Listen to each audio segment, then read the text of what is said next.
Shaolin வீரர்களோட புகழ் உலகம் முழுக்க பரவிச்சு.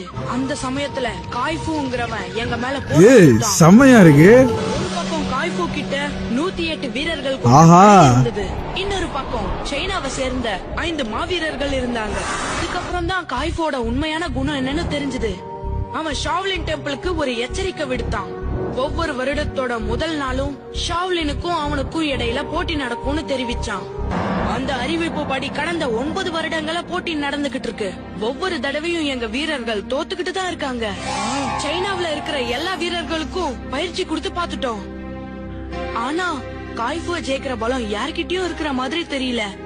இந்த வருடம் தான் எங்களுக்கு இருக்கிற கடைசி வாய்ப்பு.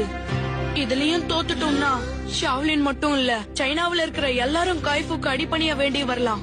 ரொம்ப இக்கட்டான சூழ்நிலையா இருக்கு. இதுல நான் என்ன உதவி செய்யணும்? ஷாவ்லின் ரக்ஷகன் இந்தியாவுல இருக்கிறதா தெரிஞ்சது. இது இல்லாம பல அறிவிப்புகள் படியும் பீம் தான் அந்த ரக்ஷகன்னு தெரிஞ்சுக்கிட்டேன். பீம ஷாவ்லின் டெம்பிளுக்கு கூட்டிட்டு எனக்கு உங்களோட அனுமதி தேவை அரசே.